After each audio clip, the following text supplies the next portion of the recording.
bekerja. Di sini juga sudah bekerja. Jadi semuanya sudah bekerja. Cuman di sini ada mengeluarkan suara yang kurang enak. Jadi sahabat bisa bandingkan. Ini suaranya oke, tidak ada berisik sama sekali di bagian sebelahnya, sementara di sini ada. Nah, kalau sahabat menemukan hal yang seperti itu, sahabat bisa mengecek di bagian transistor ini.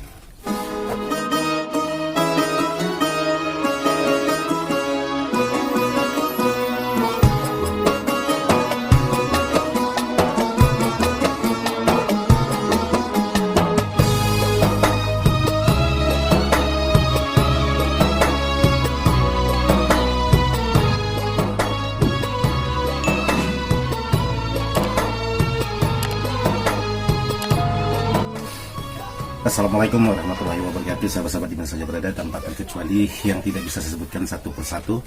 Alhamdulillah hari ini masih bisa ketemu lagi di channelnya Ismail Dadang. Jadi hari ini saya ingin berbagi sekaligus menjawab pertanyaan dari sahabat-sahabat, karena sangat banyak sekali sahabat-sahabat bertanya seperti video yang saya buat kali ini. Jadi sebelum saya lanjut untuk berbagi tentang sebuah power yang sahabat alami di luar sana, untuk itu saya mengajak sahabat-sahabat untuk ngopi dulu nih. Kita ngopi walaupun tinggal sedikit, ini tetap masih kopi.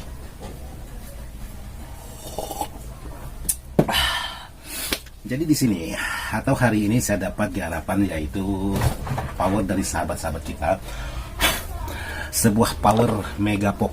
Jadi power Megapok ini berkendala di bagian suara, jadi tidak mau mengeluarkan suara, sementara power ini nyala.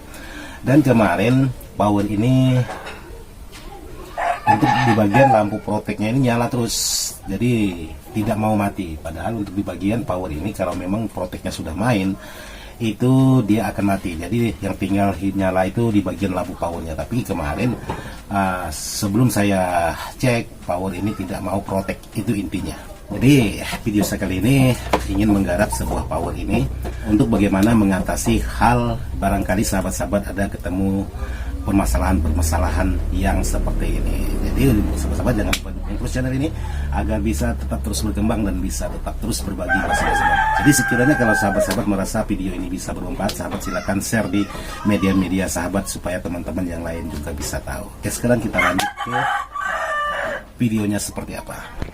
Jadi di sini untuk sebuah power ini, sekarang saya cabut dulu untuk di bagian inputnya. Nah seperti ini. Kemarin saya sudah memperbaiki di bagian proteknya juga ikut bermasalah. Alhasilnya di sini saya memasang atau membuatkan satu PCB tambahan lagi khusus di bagian protektornya. Karena kenapa saya agak modif seperti ini? Kalau tidak saya modif power ini di saat sahabat-sahabat kita itu memakai di tengah-tengah voltase kurang dari 200 volt, maka dia kembali bermasalah. Jadi saya mengambil inisiatif untuk merubah di bagian protek ini, khususnya di bagian komponennya. Ini salah satunya. Nah setelah saya merubah di bagian komponen ini, ternyata masih ada menimbulkan masalah yang lain. Jadi di sini yang sering sahabat ketemu itu, yaitu untuk di bagian tegangan DCO-nya itu tinggi sama dengan tegangan utama. Nah, di sini saya ambil kali 10 DAC. Jadi sekarang saya tes. Di sini untuk tegangan DCO-nya ini hampir sama dengan tegangan utama. Jadi buat sahabat-sahabat kalau menemukan hal seperti ini, untuk di bagian tegangan DCO itu hampir sama dengan tegangan utama. Jadi yang perlu sahabat cek ialah di bagian salah satunya, selain daripada transistor seperti ini atau transistor finalnya ini, sahabat juga bisa mengecek yaitu transistor freamp di bagian chip driver ini. Jadi ada beberapa, ada menggunakan tipe A dan menggunakan tipe C. Di sini yang perlu sahabat cek. Dan selanjutnya kalau memang di sini semuanya masih normal, sahabat bisa mengecek di bagian R, barangkali ada R yang putus. Dan selanjutnya kalau memang sahabat merasa bingung lagi bagaimana cara mengetes atau DCO ini tetap mengeluarkan tegangan-tegangan tinggi, sahabat copot untuk di bagian transistor ini. Jadi sahabat bisa mengecek satu persatu tanpa transistor, tapi tetap memasukkan tegangan. Dan jangan pernah sahabat-sahabat itu memutar di bagian input. input biasnya ini jangan sahabat apa-apakan, diposisikan seperti original, karena kalau sudah sedikit saja sahabat pindahkan atau sahabat putar, maka sahabat sendiri nanti yang kerepotan bagaimana untuk mengembalikan seperti semula. Jadi power ini seperti ini untuk di bagian dalamnya, karena power ini harganya murah, desainnya sangat bagus sekali. Oke, jadi di sini saya tadi sudah mengerjakan sedikit demi sedikit untuk di bagian powernya ini. Jadi sekarang saya juga masih ingin mengecek. Jadi pertama saya coba sentuh di bagian input, di sini sudah bekerja inputnya. Terus di sini saya coba sentuh lagi, juga sudah bekerja.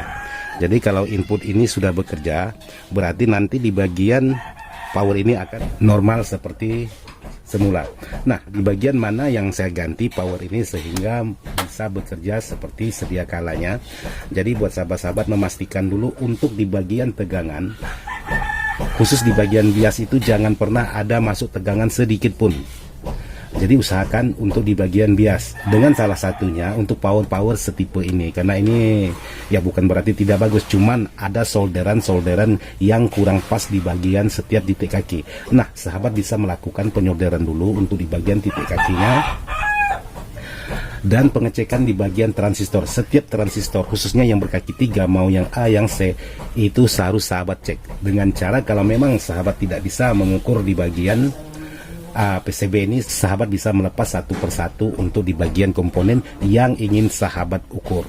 Jadi bang, saya tidak tahu membedakan mana yang bagus dan mana yang kurang bagus untuk di bagian komponen. Di catatannya, sahabat bisa membeli serba satu di bagian komponen. Jadi sahabat bisa mengukur dengan yang baru, dengan yang sudah terpakai. Jadi kalau memang ada perbedaan dengan yang baru, otomatis komponen yang bawaan ini sudah cacat atau sudah mengalami masalah. Jadi patutlah sahabat ganti untuk di bagian komponen yang menurut sahabat-sahabat itu bermasalah. Nah, seperti itu cara atau sistem saya untuk mengerjakan sebuah power seperti ini. Jadi sahabat pedomannya beli baru dulu satu, untuk sebagai pedoman mana yang komponen masih layak pakai dan mana komponen yang sudah tidak layak pakai. Jadi kalau sahabat hanya berpatokan kepada fisik, semuanya fisik ini kadang-kadang menunjukkan dalam keadaan normal, tapi dia mengalami masalah. Alhasilnya sahabat tidak bisa berpatokan kepada fisik. Jadi perlulah sahabat menggunakan multitester atau avometer seperti ini. Kadang-kadang ada sahabat itu mengukur menggunakan test pen. Test pen itu sepengalaman saya bukan untuk melacak sebuah penyakit, tapi kalau untuk tegangan listrik dan lain sebagainya ya boleh. Tapi kalau untuk komponen saya rasa bukan menggunakan test pen. Jadi buat sahabat-sahabat, untuk sebuah power ini di sini saya sudah melakukan modifan sedikit komponen di sini versinya saya. Ini sahabat perhatikan di sini. Jadi sekali lagi saya ulang di sini mengapa saya harus melakukan modifan seperti ini, karena power ini sebelum bermasalah ini dipakai sahabat kita dengan beban yang tinggi, terus untuk di bagian voltase itu kurang mendukung. Alhasilnya dia bisa menjadi drop di bagian komponen. Salah satunya, bukan semuanya.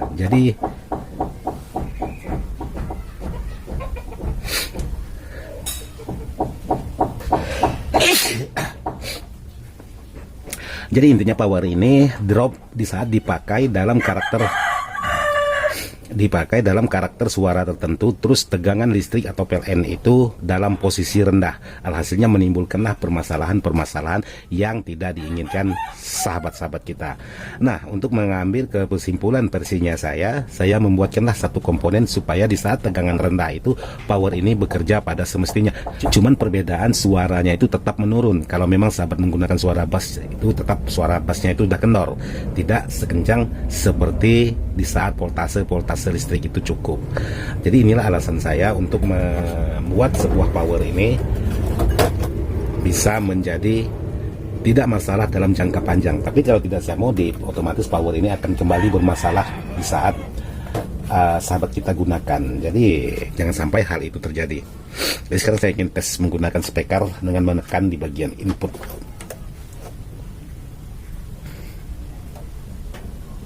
Oke. Ini sudah bekerja. sini juga sudah bekerja. Jadi semuanya sudah bekerja. Cuman di sini ada mengeluarkan suara yang kurang enak. Jadi sahabat bisa bandingkan. Ini suaranya oke, tidak ada berisik sama sekali di bagian sebelahnya. Sementara di sini ada. Nah, seperti itu. Nah, mengapa bisa menimbulkan suara seperti itu? Biasanya ada transistor yang sudah bocor. Nah, seperti ini. Padahal kalau sahabat sentuh di bagian input, dia sudah mengeluarkan suara juga nih. Nah, sama, tapi di sini lebih dominan, lebih kencang suaranya ditimbang yang menimbulkan suara seperti ini.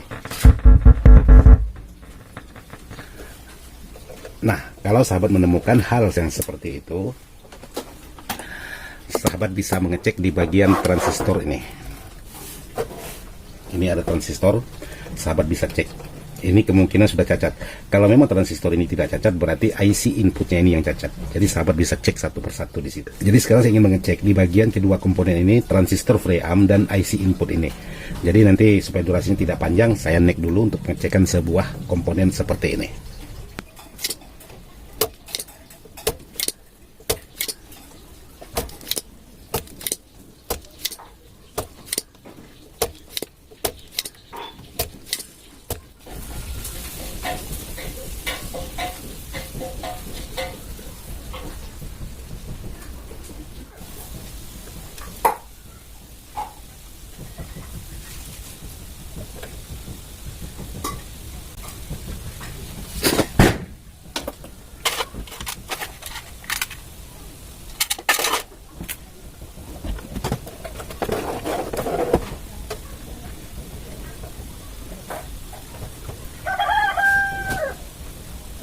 Oke, buat sahabat, jadi di sini saya sudah mengganti yaitu satu transistor, yaitu 5401 nih, transistor kecil di bagian preamp. Nah ini kakinya masih yang panjang ini. Ada satu transistor yang kakinya masih panjang.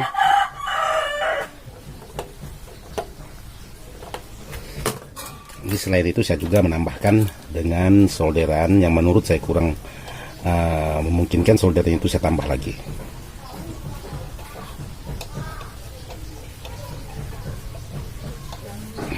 Oke, sekarang saya ingin coba menyalakan.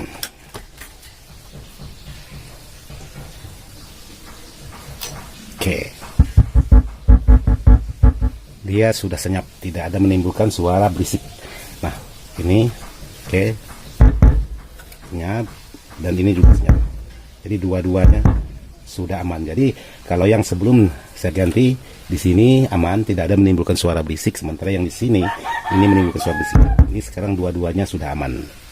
Jadi buat sahabat-sahabat yang ingin menyervis atau mempunyai barang-barang seperti ini, kalau memang meragukan, jadi sahabat bisa mencopot di bagian IC-nya dulu. Ini menggunakan IC 4558 seperti ini, sahabat bisa lepas dulu, dan sahabat bisa memastikan kalau memang IC ini sahabat lepas masih ada menimbulkan suara keras-keras, berarti ada di bagian transistor, salah satu transistor ini yang cacat.